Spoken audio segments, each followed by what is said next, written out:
Hey, and welcome back to the channel. In today's video, I really want to talk about how I've come to realize that most new online coaches, consultants, service-based providers really have zero clue how they should be using YouTube. And it's not their fault. Most of the information out there is really telling you about the power that YouTube has to give you tremendous volume of views, instead of focusing on the power that YouTube has to really hone in and target your ideal audience. So by the end of this video, you're going to learn how you should actually be using YouTube, especially if you have a small channel.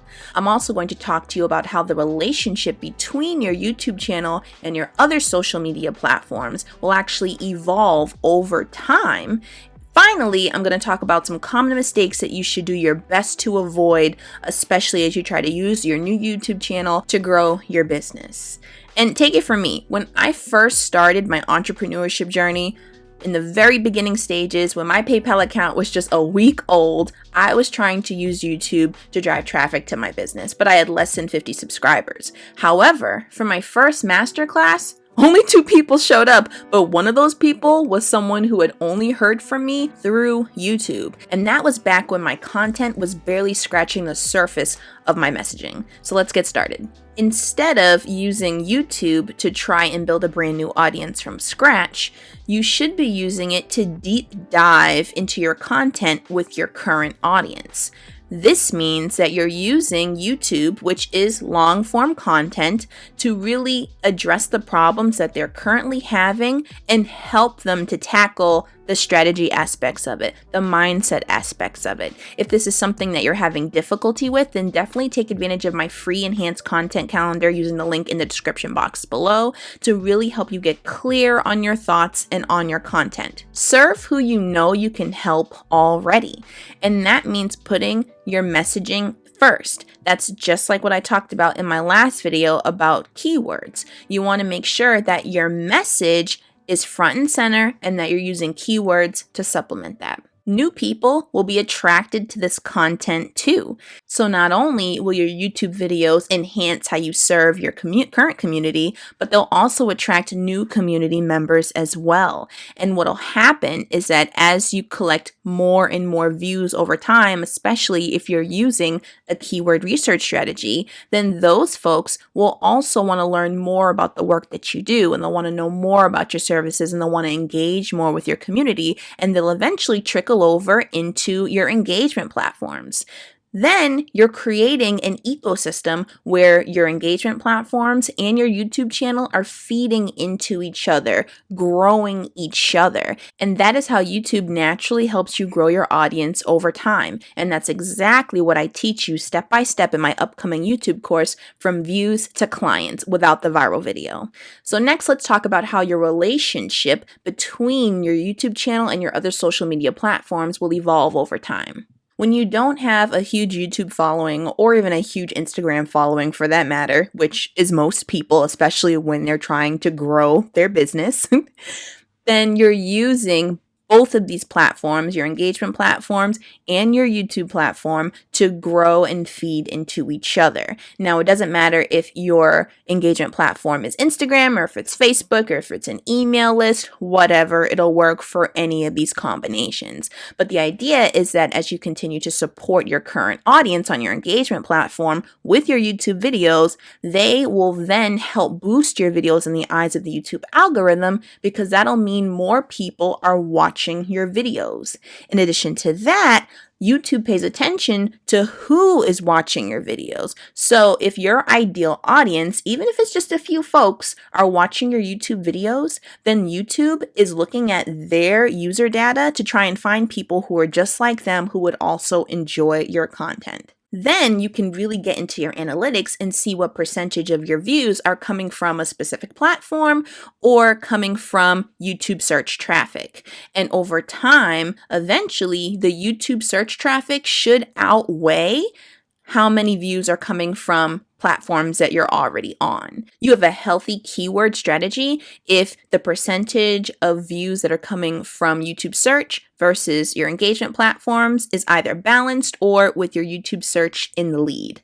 That's a good sign. So that's why it's super important that you understand your YouTube analytics. It's why I devote an entire module to understanding your analytics holistically in views to clients. So over time, as the number of views that you're starting to get from your search traffic in YouTube starts to increase, those folks will start to follow you over onto your engagement platforms as they want to reap more of the benefits that come with being a part of your community and what that means and how you continue to serve them and engage with them. And then this also means that those folks may eventually turn into clients. That's why it doesn't matter if your videos are getting 20 views or 1,000 views, as long as they're being viewed by the people that are best for you, the people that you can best serve. Don't let viral video culture make you miss out on potential new clients. So let's get into the mistakes. So the first mistake that online coaches are making when they're creating their new YouTube platforms is that they're focusing solely on YouTube. Now, don't get me wrong, posting one video a week is certainly enough to help you to grow. However, you can't beat what some of these engagement platforms have to offer, especially those that have stories. You're able to interact with your audience more frequently than just once a week. And to be honest, when you're first growing your channel, the comments that you're going to get are often few and far between for the most part. So when you're promoting your videos on these different engagement platforms, make sure that you're actually taking the time throughout the week to engage with the audience that you have that's there already. Ask them, what they'd like to see from you. Share more details about your process. This will definitely help you to build a little bit more momentum. So another mistake I see online coaches making is that they're throwing their videos on any and every single platform to try and promote it. And, they really can't help it because that's the advice that they're typically given from, the big name YouTubers that have these courses. But the problem is that you're spreading yourself out way too thin.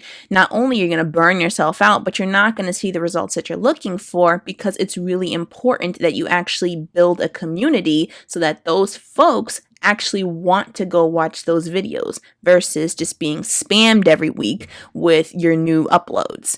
Again, I cannot blame you because most YouTube courses out there, they attract everyone in with the promise of these immediate results and this high volume from YouTube. And then what happens is they're betting that based on the large number of students that actually enroll, a few of them may actually go viral. And then they can use those students as testimonials to get even more students through the door. And the problem with that is that you're literally telling hundreds of students, the majority of folks that don't see these viral videos, you're basically telling them that, they're just doing something wrong.